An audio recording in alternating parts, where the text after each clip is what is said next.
Oi, gente, boa noite. Tudo bem? Estão me ouvindo bem? Eu sempre pergunto, ainda mais que agora tá chovendo aqui.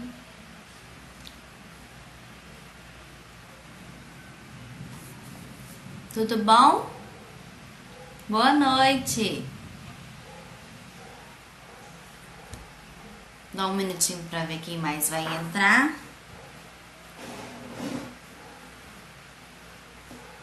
Ah, ok. Porque começou a chover e aí tá um barulhinho de chuva até muito bom.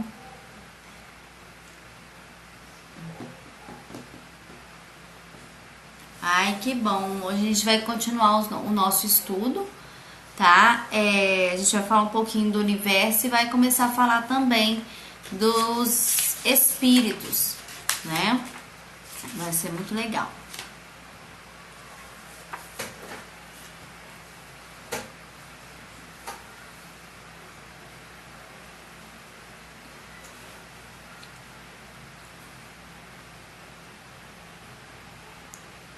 Boa noite a todo mundo que tá chegando aí agora.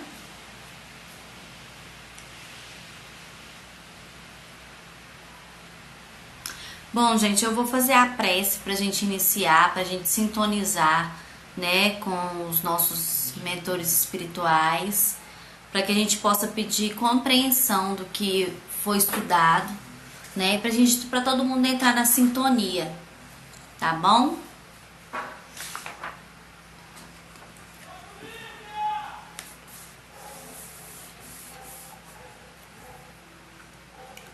Deus de amor e de bondade, espiritualidade amiga que nos ampara, que nos assiste, em especial nossos mentores espirituais.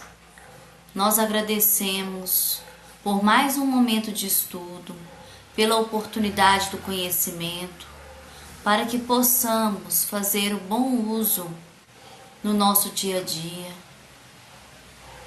objetivando sempre a evolução e o caminho do bem. Que nós possamos compreender o que a doutrina espírita, através dos seus mensageiros, vem nos auxiliar, tirando o véu da nossa ignorância e nos possibilitando ter uma encarnação proveitosa, como nós programamos no plano espiritual. Seja conosco, Senhor, hoje e sempre, que assim seja. Então vamos começar, né, pessoal? Bom, nós vamos falar um pouquinho do universo, tá? O universo, a gente sabe, é a criação de Deus e abrange todos os seres racionais e irracionais, animados e inanimados, materiais e imateriais. Então, desde que começou a olhar o céu e a contemplar as estrelas, o homem sonha devassar os mistérios do universo. E a gente sabe, né, que a gente tem essas perguntas, né? De onde que começou? Como que começou o universo, o planeta, né? Veio lá Adão e Eva e povoou o planeta. A Eva veio da costela do Adão, aquela coisa toda. Será que existe planetas habitados? Né? No Evangelho fala, há muitas moradas na casa do Pai, né? Então, e aí a razão, né, no passado deu muito lugar à fantasia de como teria surgido o planeta, de como teria surgido o universo, né? E a questão mais científica que a gente tem até hoje, assim, né, é a questão do Big Bang, que ele fala aqui que desde as primeiras décadas do século XX, inúmeras teorias foram desenvolvidas tentando se explicar a origem de tudo. A mais consistente com evidências científicas é a do Big Bang. Há perto de 15 bilhões de anos teria ocorrido uma grande concentração de energia em determinada região do cosmos. Atingindo um ponto de saturação, houve a grande explosão, mais exatamente uma imensa expansão de energia que, condensando-se, deu origem à matéria, produzindo as nebulosas, nuvem de gases, berço das galáxias, que são imensos aglomerados estelares. Aparelhos de grande precisão demonstram que as galáxias estão se expandindo, como que obedecendo ao impulso de uma grande explosão. Daí o Big Bang. Então, né, para os cientistas, essa é a explicação mais recente de como teria surgido o universo, né? E a gente vai ver que a doutrina espírita, ela vai nos explicar de outra forma, tá? Através das informações que os espíritos deram a Kardec. E a gente vê, ele fala aqui, né? Eu dei uma resumida do início desse capítulo, porque fala muito da questão da velocidade da luz, né? Que a velocidade da luz é 300 mil quilômetros por segundo. Então, ele até fala que essas estrelas que a gente vê no céu à noite, elas demoraram tanto tempo para viajar, para chegar essa luz, para a gente ver que pode ser que essa estrela nem exista mais, né? E ele até chega a falar que isso vai ocorrer também com o Sol. E fala que para a gente não se preocupar, porque isso vai demorar alguns bilhões de anos, para o Sol também uma hora deixar de existir, né? Até lá, se Deus quiser, a gente já evoluiu bastante e às vezes nem talvez esteja habitando mais este planeta, né? Um planeta melhor. Aí ele continua falando assim: com relação aos seres vivos, sabe-se hoje que tudo começou a partir de organismos extremamente simples, unicelulares, após o esfriamento da crosta terrestre. Então, esses organismos, né, a gente chama de princípios espirituais, né? Não são espíritos inteligentes. Então, são princípios espirituais. São ainda não estão na escala, né, que a gente se encontra hoje. E ele fala aqui: submetidos a sofisticados mecanismos evolutivos, lentamente desenvolveram-se, multiplicaram-se, diversificaram-se em incontestáveis espécies num período de bilhões de anos até atingir a complexibilidade necessária ao aparecimento do homem. Então tudo começou lá naquelas células, naqueles organismos mais simples, e com o passar do tempo, esses organismos foram, né, melhorando, se aperfeiçoando, até gerarem as outras espécies mais e foram ficando mais complexas até chegar na nossa espécie, né? E aí ele fala aqui: o ser pensante, que somos nós, é o ápice da evolução biológica.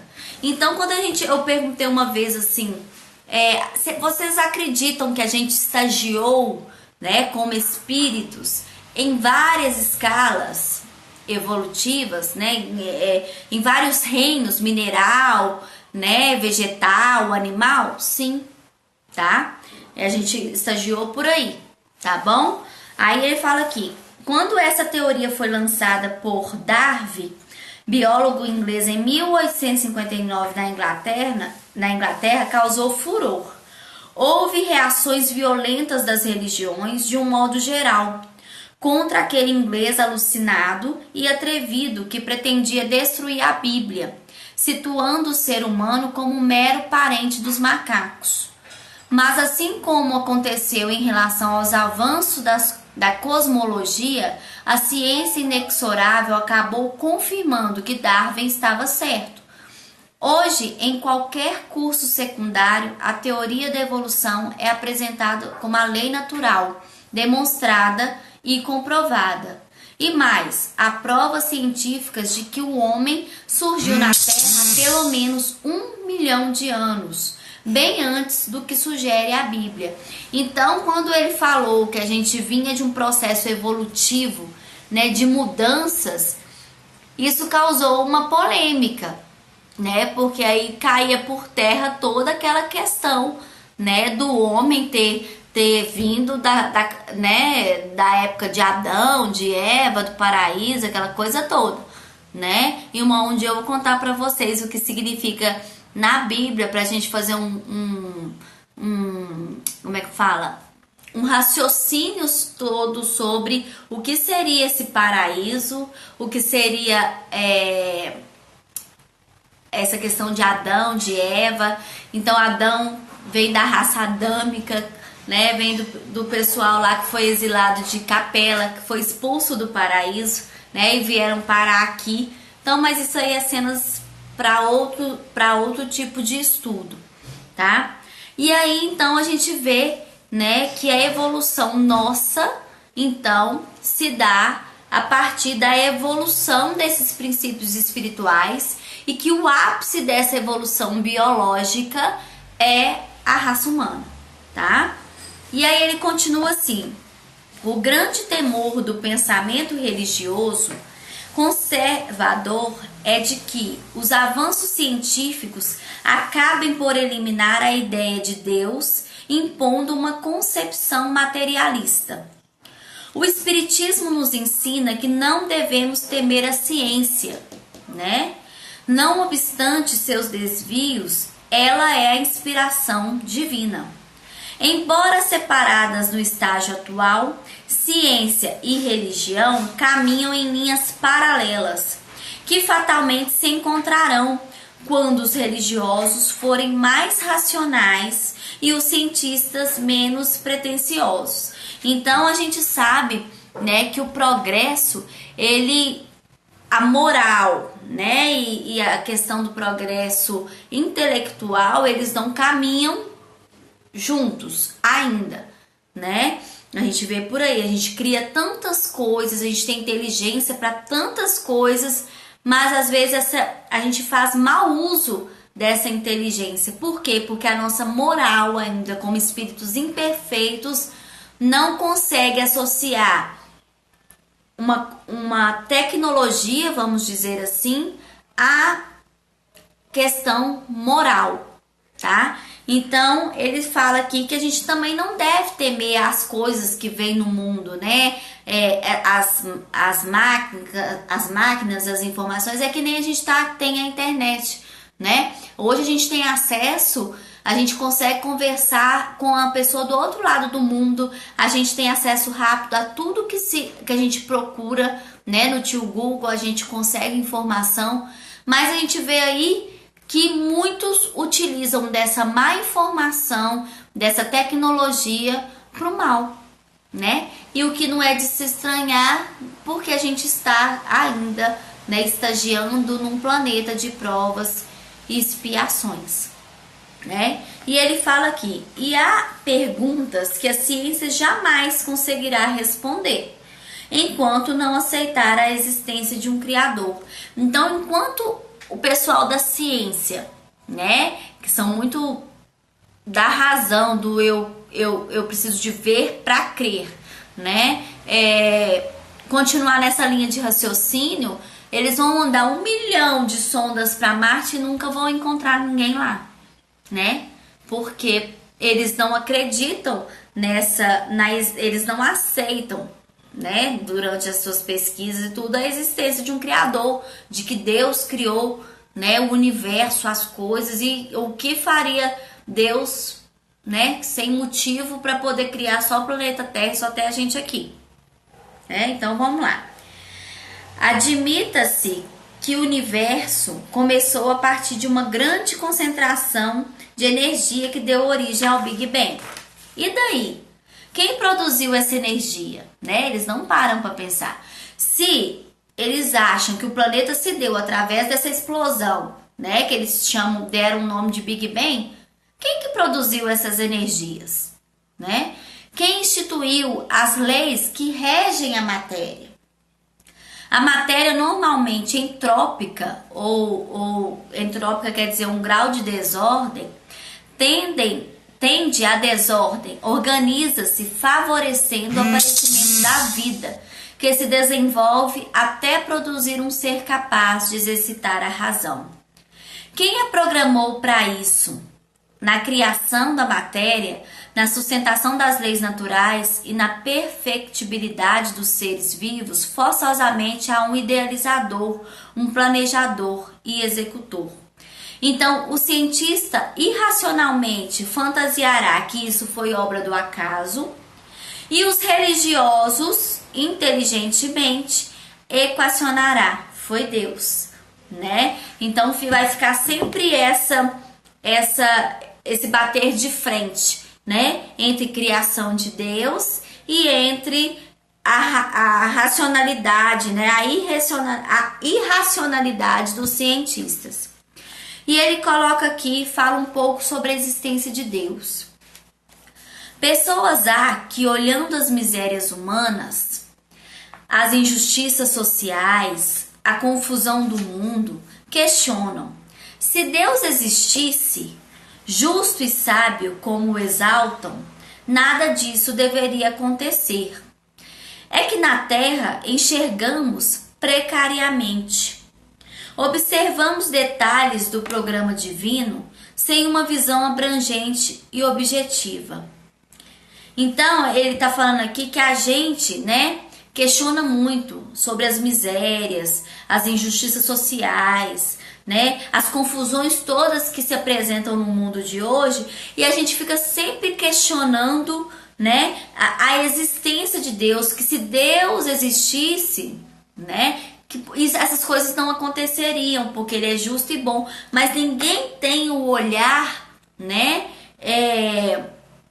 de um todo, que a gente tem um olhar muito materialista, a gente esquece que a gente está aqui apenas estagiando, que a nossa verdadeira vida é no plano espiritual, não é aqui, né? E aí então a gente tem, né, esses questionamentos, a gente vê as coisas acontecendo e a gente não para pensar que Deus que nos criou está no comando e no controle de tudo e nos deu livre-arbítrio para que a gente pudesse fazer bom uso dele. Já que a gente não faz, né, ele nos permite voltar na linha de novo, através das nossas provas, das nossas expiações, e tentar fazer de novo, andar no caminho certo, né? Aí ele fala aqui: se abrirmos um ovo choco, ficaremos nauseados com aquela massa disforme, sanguinolenta e de odor fétido.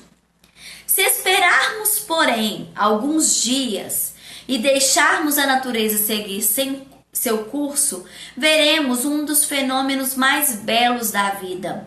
A casca do ovo será rompida de dentro para fora e surgirá adorável pintadinho. O mesmo acontece com os homens nessa incubadora divina que é a Terra. Habitantes de mundos mais evoluídos que nos visitem ficarão horrorizados com os resquícios de animalidade que prevalecem em nosso comportamento, sustentando a confusão das coletividades e o sofrimento das pessoas. Então, olha aqui, ele fez uma comparação, né? Ele falou que a gente às vezes já abriu um ovo choco e a gente vê o quão tem um odor fétido e aquela massa esquisita, né? E a mesma coisa que a gente, né? É a mesma coisa da gente estagiando aqui na Terra. Se viesse, né? E aí ele fala, se a gente esperasse o tempo desse ovo, que ia nascer, né, uma nova vida.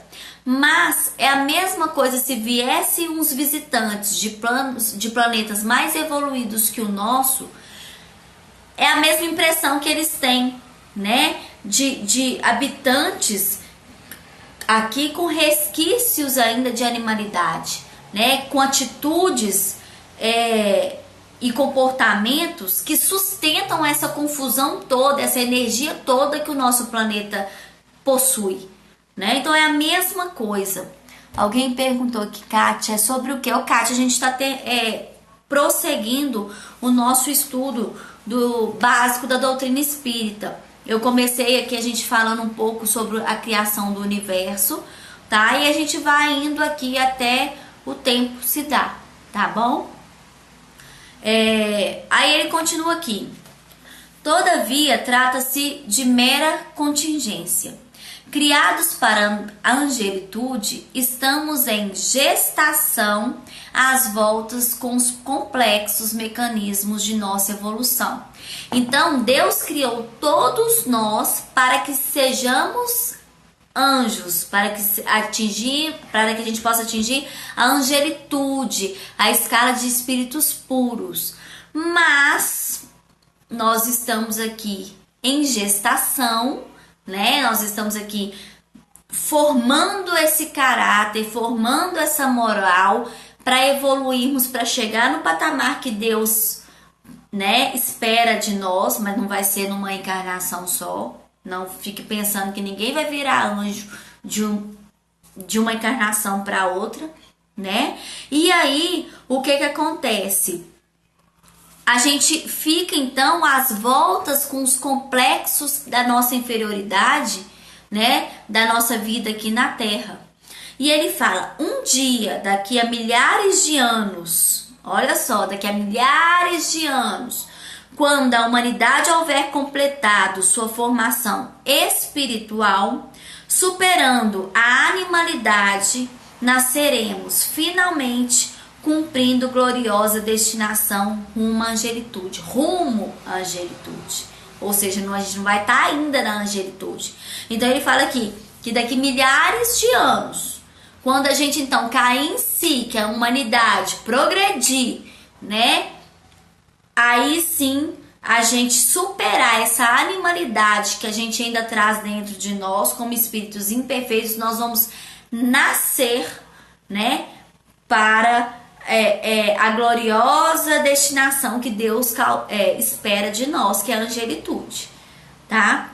Aí ele coloca aqui, se você, leitor amigo, situa-se entre as pessoas infelizes, doentes, deprimidas, desorientadas, que procuram alívio no espiritismo, talvez possam parecer-lhe ociosas, distantes de seu interesse e de suas necessidades, essas informações relacionadas com o universo e a vida. Gostaria talvez que tudo fosse mais simples e direto, que pudesse conquistar a paz na terra e as bem-aventuranças no céu, efetuando contribuições para os serviços religiosos ou submetendo-se a ritos e rezas. A doutrina espírita ensina diferente. Então, só para fazer uma pausa antes de falar o que a doutrina espírita nos ensina. Então, ele está querendo dizer o seguinte: se todos nós que estamos aqui, né, que passamos por dificuldades, achamos que vivemos infelizes, doentes, deprimidos, né, desorientados, e achamos que buscamos o alívio na doutrina espírita, né? E a gente acha que essa questão que a gente está falando hoje sobre o universo, sobre a vida, não vai resolver nada do nosso problema. Ele fala aqui que queria que tudo fosse mais simples, mas não é. Então ele fala que a doutrina espírita nos ensina que males variados que nos afligem são decorrentes de nossas imperfeições e mazelas. Então tudo que a gente tem, tudo que acontece na nossa vida, né, os nossos problemas, as doenças físicas, as doenças mentais, tudo advém, né? É decorrente das nossas imperfeições e das nossas mazelas, desta vida ou de outras vidas, tá?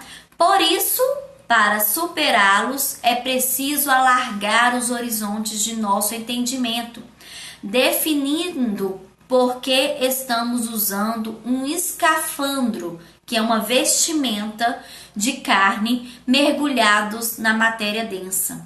Então, ele quer que a gente, né, apesar de tudo isso que a gente viva, que a gente possa abrir os nossos horizontes e raciocinar o porquê que eu vivo dessa maneira, o porquê que as coisas na minha vida acontecem de tal forma, né, que a gente saia deste mundo, dessa terra, né, desse pensamento materialista e comece a nos perguntar, nos analisar as nossas atitudes, o nosso dia a dia e pensar que tudo que a gente fizer aqui hoje, né, nos será dado como méritos ou deméritos quando a gente desencarnar, né? E quando a gente retornar novamente na nossa próxima encarnação. E ele continua aqui. Consideremos nesse aprendizado algo fundamental. O nascer da humanidade para as glórias da criação poderá levar milênios, com a promoção de nosso planeta na sociedade dos mundos. Não obstante, individualmente, podemos nascer desde a presente encarnação a partir de 3 iniciativas fundamentais. Então, prestem atenção.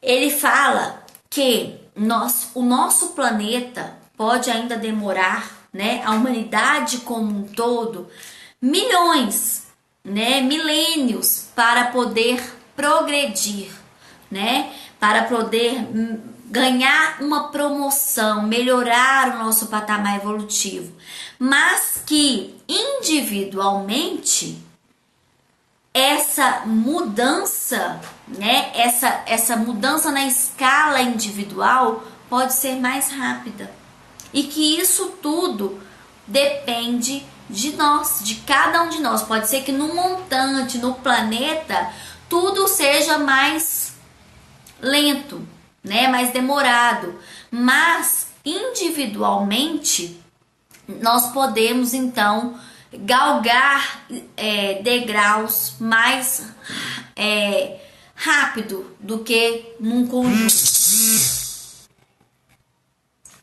Aí ele fala aqui que podemos nascer desde a presente, desde esta encarnação, a partir de 3 iniciativas fundamentais que eu vou falar aqui agora. Iniciativas, então depende da nossa boa vontade, tá? Primeiro, o estudo, buscando uma visão objetiva do universo e da vida. Sair dessa mentalidade que eu tô vivendo só isso aqui, né? Que pronto e acabou, que eu não preciso de pensar e de me programar para quando eu desencarnar, para a próxima encarnação. Porque, gente, o que eu sou, né? É aquele negócio, é igual família consanguínea. A gente sabe que a gente encarna num grupo familiar do qual a gente tem espíritos afins e que não são tão afins, tá? Mas se você quer, e aí você faz, nossa, mas eu tenho tanto problema na minha casa, com fulano eu não dou certo, eu não bato e tal, ainda culpa o pobre coitado do santo que fala que o santo não bate com fulano, e o santo, o anjo da guarda tá, não, meu anjo da guarda, né, não bate com o do fulano, e o anjo da guarda tá lá pelejando pra vocês fazerem as pazes, mas aí, né, não dá certo. Então, se você quer ter uma família consanguínea na próxima encarnação e conviver com espíritos afins, não tenha inimigos nessa, porque os seus inimigos dessa encarnação serão a sua família na próxima, tá? Então, fica a dica. Então, que a gente saia dessa visão planeta Terra, única encarnação, né? Deixa que na próxima eu resolvo, vou viver aqui do jeito que eu acho. Eu agora não posso, eu não tenho tempo para poder fazer as coisas para mim, para buscar minha evolução. Gente, nós imploramos, não pedimos para reencarnar, nós imploramos. E veja, né? O mundo tá mudando, nós vamos ficar neste mundo ou não, de acordo com a nossa vibração. Não estamos batendo na vibração do mundo novo, não? Ó, vocês são convidados a se retirar e viver no mundo que vocês se afinizam, né? A segunda coisa, a segunda iniciativa, a reflexão. O empenho de fazer repercutir o conhecimento em nosso comportamento, procurando padrões mais nobres e mais espiritualizados. Então, que a gente reflita sobre os nossos pensamentos, as nossas atitudes no nosso dia a dia, sabe? É usar o travesseiro à noite, na hora que for fazer sua prece, refletir. eu tive uma oportunidade de hoje, do dia de hoje. O que eu fiz, né, de útil do meu dia de hoje? E o que eu fiz que não foi tão legal, que se eu tiver uma oportunidade amanhã, eu vou fazer diferente, né? Então, refletir, gente, porque todo mundo sabe onde erra, todo mundo sabe qual é o defeito, a gente não quer assumir, né? Muitas vezes a gente não assume, a gente não gosta que o outro fale, né? Mas a gente sabe, no nosso fundo, no nosso íntimo, a gente sabe. E a terceira iniciativa, a prática do bem. Em todos os momentos de nosso dia, né, da nossa vida, do nosso dia, na vivência do sagrado princípio evangélico enunciado por Jesus, registrado por Mateus no capítulo 5, que resume a lei e os profetas, segundo o mestre, isto é, resume todo o conhecimento passível de nos realizar como filhos de Deus. Abre aspas. Tudo o que quiserdes que os homens vos façam, fazei-o assim também a eles, né? Então, prática do bem, né? Fora da caridade não há salvação. Chico mesmo, né? Nosso queridinho aqui, ó. Gracinha, saudade de Chico. Chico mesmo falou que ele só ficou na doutrina espírita porque o lema não era fora da doutrina espírita não há salvação. E era sim fora da caridade não há salvação, né? Aí você pode pensar, mas eu não tenho tempo, eu não tenho dinheiro, eu acho que eu ainda não estou preparada, né? E a gente sabe que a caridade ela se dá de várias maneiras, né? Não só da maneira material, né? Escutar o outro, não julgar o outro, né? Ser gentil, ser caridoso, perceber que alguém perto de você está passando por uma dificuldade, tentar ajudar, né? Tudo é caridade, entende? Então, e ele fala aqui, né? Como filhos de Deus, tudo o que quiserdes que os homens vos façam, né? Fazei assim também a eles. Então é aquilo, tudo que você quer que façam a você, você faz ao outro, tá? Então você quer que Deus te perdoe as faltas, a gente tá na prece e pede perdão para Deus, sendo que você não consegue perdoar o outro que fez alguma coisa por você. Tem uma parábola no Evangelho, gente, eu sou péssima de título, que, né, um servo devia para um senhor uma quantia, né, nos dinheiro lá da época. E aí, ele devia, e aí mandaram pegar o homem, levaram lá no servo, e ele pediu perdão para ele, pediu para que perdoasse a dívida, tal. Foi perdoado. Aí ele indo embora, encontrou com uma pessoa que devia a ele. E o que ele fez? Não perdoou a dívida, fez um escarcéu lá, tô contando na minha versão, tá? Fez um escarcéu lá, alguém ficou sabendo e foi lá nesse rei, nesse senhor lá e falou, olha, fulano saiu daqui, você perdoou a dívida dele, mas ele não perdoou do ciclano lá, tá lá cobrando, né? Então, é o que a gente faz. A gente pede perdão para Deus, mas a gente mesmo não perdoa o nosso próximo. A gente pede para Deus fazer as coisas por nós, mas a gente não busca fazer por ninguém. A gente ganha a oportunidade do conhecimento e a gente não passa o conhecimento para frente, ou a gente não usa do nosso conhecimento para ajudar alguém. Uma outra passagem, eu não sei se é no Missionários da Luz, André Luiz, né, tá lá visitando a região do Umbral e ele observa um espírito que estava sendo cobrado, né, passando por um julgamento de um algoz, né, lá, que debochava da cara dele, que ele não aceitava que ele estava lá nessa região do Umbral. Ele falava assim, eu nunca fiz mal para ninguém, né? Eu nunca fiz mal para estar aqui. Aí o algoz riu e falou com ele assim: olha, você teve oportunidade do estudo, você teve todas as oportunidades da vida, e o que você fez com elas?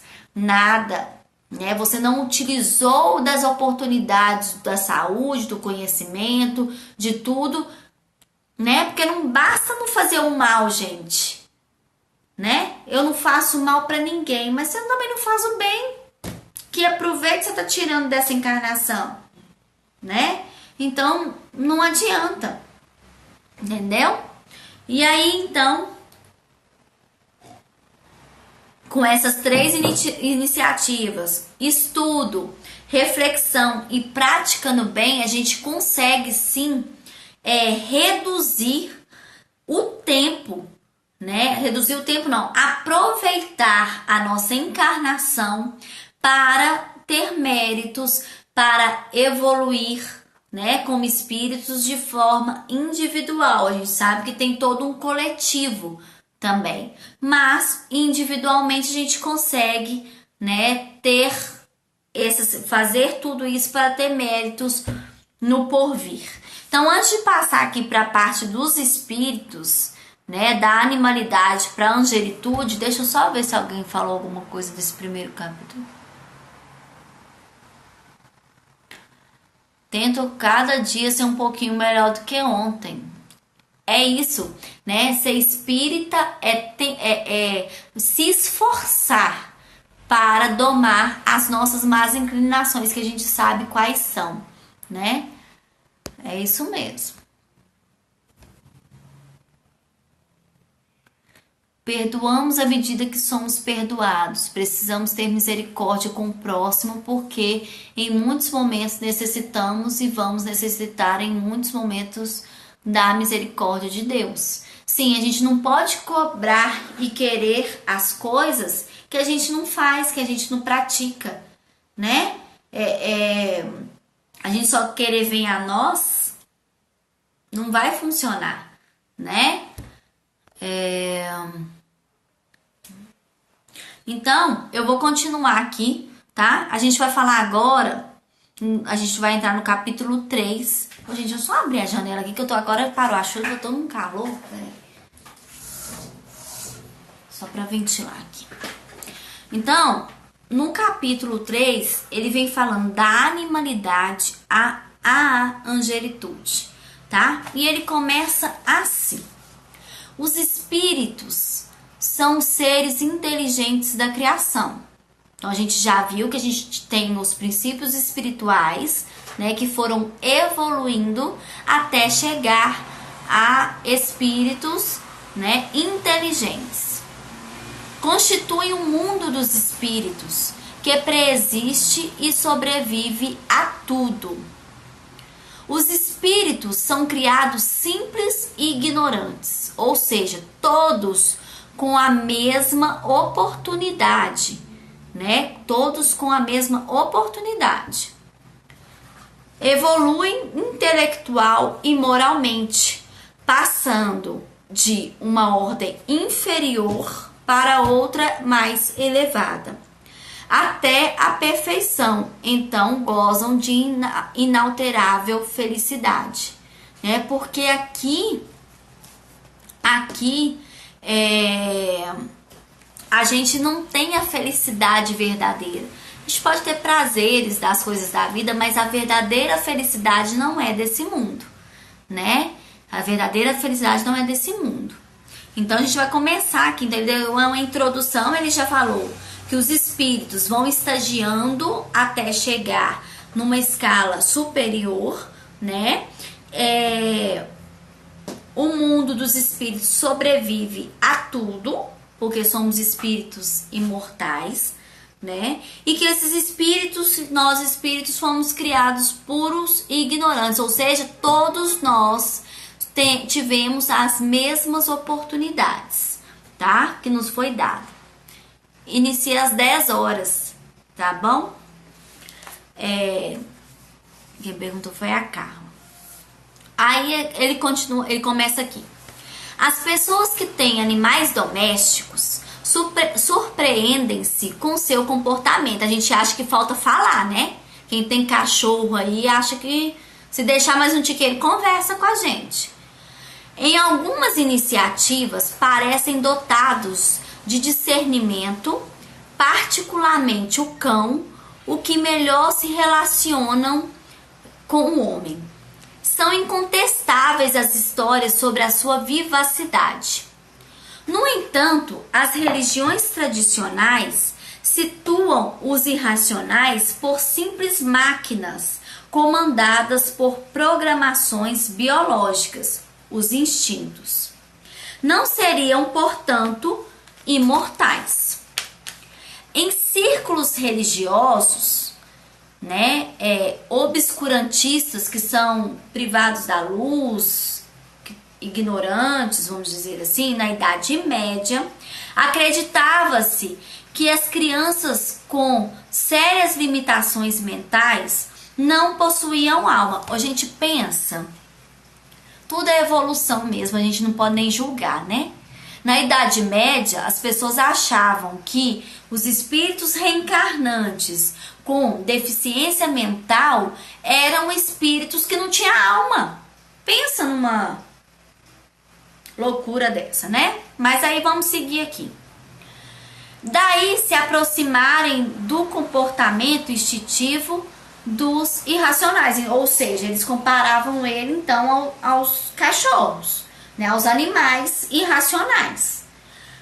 Ainda hoje, superada essa aberração, que é uma aberração ter um tipo desse de pensamento, a questão constitui sério problema para a teologia ortodoxa, envolvendo a situação dos excepcionais após a morte.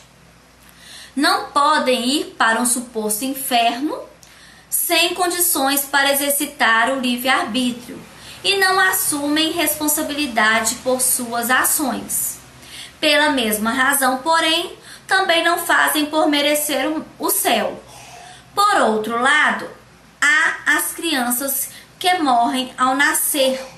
Para onde vão suas almas, se não tiveram tempo para opções condenáveis ou louváveis?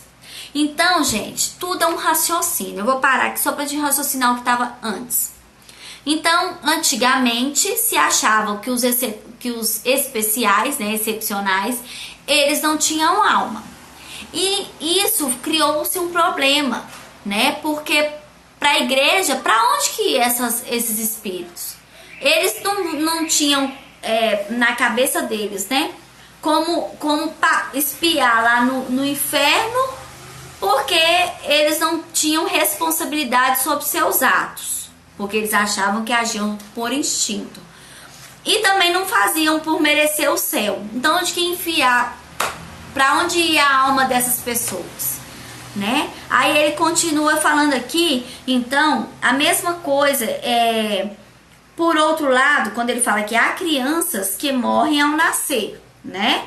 Para onde vão suas almas, se não tiveram tempo para opções condenáveis ou louváveis? Também ia ficar onde, né? Se a criança desencarna logo que nasce, ela não teve tempo de fazer o mal nem de fazer o bem. Para onde ia a alma dessas crianças? A solução encontrada por teólogos medievais não satisfaz a lógica. As almas das crianças, bem como as dos excepcionais, iriam parar no limbo, região intermediária, isenta dos tormentos infernais, mas sem a plenitude das venturas celestiais. Ou seja, eles achavam que a alma, tanto dessas crianças quanto dos excepcionais, ia para uma região porque para eles existia céu e inferno, né? E então eles ficavam vagando ali, não ia nem para um lado, não ia nem para o outro, né? E a gente sabe que o céu e o inferno habitam onde? Dentro de nós, né, pessoal? Habita dentro de nós, é a nossa consciência que nos julga, tanto aqui quanto quando a gente desencarna. Ah, mas por que eu vou para o umbral? Eu vou para o umbral, para a região umbralina, porque eu me afinizo com essa região. Porque eu tive atitudes que me fazem, ao desencarnar, ser atraído para esse tipo de região, porque eu não tive méritos para ter um socorro diferente, para ir para um padrão vibratório melhor, ou porque eu tenho em mim as paixões, né, o orgulho, a vaidade, né, que vão fazer o que eu preciso passar nessa região para que eu desfaça desses sentimentos, para que sim eu possa ir para uma região onde a vibração é melhor e onde eu vou estar vibrando melhor. Então, né, depende do estado do espírito, é isso, né, que o Vinícius está falando aqui. Então, o céu e o inferno, a gente sabe que está dentro de nós, tá? Aí ele fala, continua aqui, certamente não estariam satisfeitas, haveriam de reclamar pelo fato de Deus não lhes ter oferecido a possibilidade de conquistar as etéreas paragens. Assim como os animais seriam seres à parte da criação, outros haveria seres especiais denominados anjos, superiores, intermediários entre Deus e os homens. Cada ser humano teria o seu, designado pelo Criador para protegê-lo. Poderíamos perguntar como fariam os animais se falassem. Por que Deus não me fez anjo? Porque a existência desses seres privilegiados, situados em patamar superior à humanidade, não por méritos pessoais, mas por escolha divina, né? Se eles falam que tem pessoas que são anjos, que tinham merecimento, por que Deus faria essas escolhas? Né? Uns são descriados dessa forma, o outro vai ser anjo, vai ser uma pessoa bacana, né? Seria como o pai que, por vontade própria, gerasse filhos irracionais. Não, é como um pai que, por vontade própria, gerasse filhos irracionais, ou débeis mentais, ou precariamente racionais, ou inteligências geniais, conforme lhe desse na veneta. Tá? É o que está escrito aqui. Os anjos, embora superiores aos seres humanos, nem sempre foram virtuosos e obedientes. Muitos se rebelaram. Em vez de ajudar os homens em nome de Deus, passaram a persegui-los em nome de suas ambições, procurando arrastá-los ao mal na terra, para aprisionar e torturar suas almas no além. O diabo seria esse anjo rebelde. Então, o diabo, né, na visão, seria o anjo que Deus criou, né, mas que se rebelou e quis fazer o mal, e aí leva todo mundo que faz o mal lá para o inferno, né? A gente sabe que existem irmãos nossos que ainda não encontraram o caminho da luz, que ainda estão mais voltados, né, para o mal do que buscando o bem, e isso faz parte da evolução, né?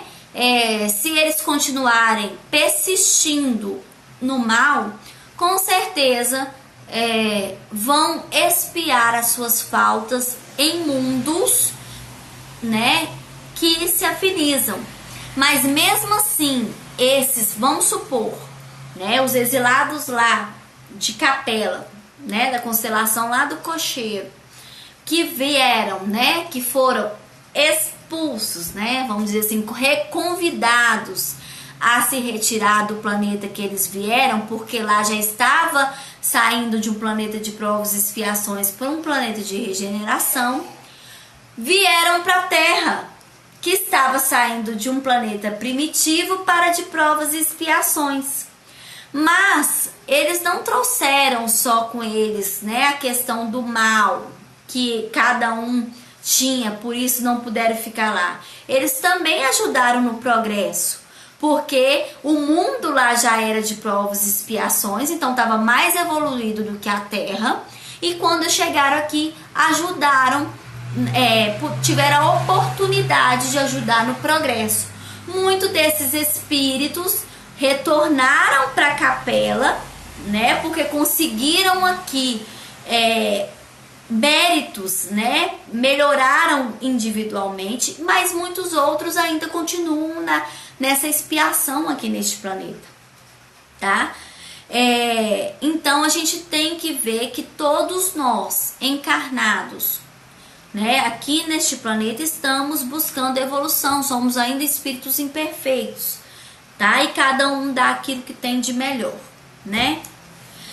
Ele continua: essas ideias são questionadas na atualidade, quando o homem vai atingindo a sua maturidade intelectual e se torna mais exigente quanto aos princípios religiosos, esperando que sejam, sobretudo, racionais e que atendam à lógica. A gente vê hoje muitas pessoas de outras religiões, né, se interessando pelas questões da doutrina espírita, pelo fato que começam a se perguntarem, a questionarem, né, sobre tudo que acontece na vida. E aí, às vezes, como não acham respostas na religião que estão e conseguem essas respostas pela doutrina espírita, porque se vocês repararem, não tem uma resposta que não é respondida, né? Que não tem um motivo de ser. Então, acaba que a nossa evolução, né, do nosso intelectual nos faz, como espíritos, buscar algo a mais. Ideal seria uma teoria mais abrangente, uma ideia que permitisse explicar melhor a vida, os seres vivos e os propósitos de Deus, atendendo aos imperativos da justiça. É exatamente essa a proposta da doutrina espírita, a partir de informações colhidas da espiritualidade, sem especulações teológicas. Segundo o Espiritismo, todos os seres vivos têm um princípio espiritual em evolução. Então, todos nós estagiamos lá do princípio espiritual, né? E viemos evoluindo até chegar a espíritos inteligentes, tá? E aí, poderíamos situá-lo como a alma dos irracionais, submetido à experiência reencarnatória, com breves estágios na espiritualidade, obedece à sintonia vibratória que o liga a determinada espécie. Então, gente, a gente sabe, é uma informação, a gente sabe que os animais, né, eles não permanecem por muito tempo no plano espiritual. Então, vamos supor, um cão desencarna, logo ele tem uma nova encarnação, tá? Aí você pode questionar assim, mas eu já li livro que fala que tem animais no plano espiritual. Se tem animais no plano espiritual, tem um objetivo, né? Se tem animais trabalhando no plano espiritual, vivendo no plano espiritual, é com objetivo. Se não tiver objetivo para eles estarem no plano espiritual, eles estão sempre reencarnando. Então ele põe aqui, com breves estágios na espiritualidade, ok?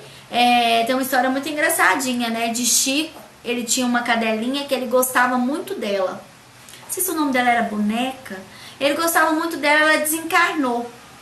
E aí, logo ela reencarnou, né? E um dia, acho que apareceu na porta da casa do Chico, e Chico reconheceu, né? Como a outra cadelinha dele, né? A reencarnação. Então, é muito rápido esse estágio que os animais passam, né, no plano espiritual. É diferente da gente, que pode ficar por tempos indeterminados no plano espiritual, né? Vai depender de cada um de nós. E aí, deixa eu ver onde que eu parei aqui. Tá. Desenvolvendo e aí ele fala ainda que essa reencarnação obedece à sintonia vibratória que vai ligar ele a uma espécie. Então ele desencarnou, já está num patamar onde ele pode mudar, estagiar em outro tipo de corpo carnal, de outra espécie. Então ele é logo através da sintonia ligada a um outro corpo, e assim ele vai evoluindo, tá? Desenvolvendo-se, habilita-se a encarnação em espécies superiores, como quem sobe os degraus de uma escada. O princípio espiritual chegará um dia à complexidade necessária para conquistar a capacidade de pensar. Aí ele vai virar um espírito gente, fugiu. Inteligente, tá? Será então um espírito, um ser pensante. Até então, eles são princípios espirituais buscando a evolução. Aí ele põe: agora está explicado porque meu marido... gente, olha só. Uma senhora, ouvindo a respeito do assunto, suspirou. Olha que engraçado. Agora está explicado porque meu marido parece um gorila mal educado. É o próprio. E ele... Agora sei porque minha mulher comporta-se como uma jararaca, venenosa como ela só. Ambos estão equivocados, caro leitor. A transição entre o princípio espiritual e o espírito ocorre em outros planos do infinito, demandando largo tempo. Entre o irracional e o homem, há longos caminhos a percorrer fora da Terra. Então, essa mudança, né? Vamos supor, eles atingiram a escala máxima com princípios espirituais e vão se tornar espíritos pensantes. Isso não ocorre aqui, ocorre em outros planos, tá? E demora um tempo, né? Não é de hoje que eu vou lá num outro lugar do espaço, atingir uma escala de princípio espiritual, vou virar humano agora, né? Ganhar forma, perispírito e tudo, vou encarnar como, né? Num corpo humano de um dia para a noite, não, né? Deve ser um processo assim que eu não consigo nem imaginar. Então, ele fala que entre o irracional e o homem há longos caminhos a percorrer fora da Terra. A ideia de que os animais têm um princípio espiritual que evolui explica porque alguns demonstram lampejos de inteligência. Então, a gente vê que tem animais que são mais inteligentes do que outros. Então, eles têm uns lampejos, né, por serem princípios espirituais, de inteligência, porque eles estão o quê? Mais perto dela. Já possuem de forma rudimentar essa inteligência, tá? Pode parecer estranho, mas é perfeitamente lógico. Segundo Darwin, aquele lá de trás que falou, né, na teoria de que a gente vem evoluindo, o corpo que usamos levou bilhões de anos para ser preparado por Deus na oficina da natureza. Ora, porque o espírito, a personalidade imortal, que é incomensuravelmente mais complexo, deveria ser criado num passe de mágica por Deus, dotado da capacidade de pensar e de decidir seu destino? Gente, Darwin era um espetáculo, né? Darwin já era uma pessoa, né, que veio de lá com ideias já para pôr fogo no parquinho, né, como dizem por aí.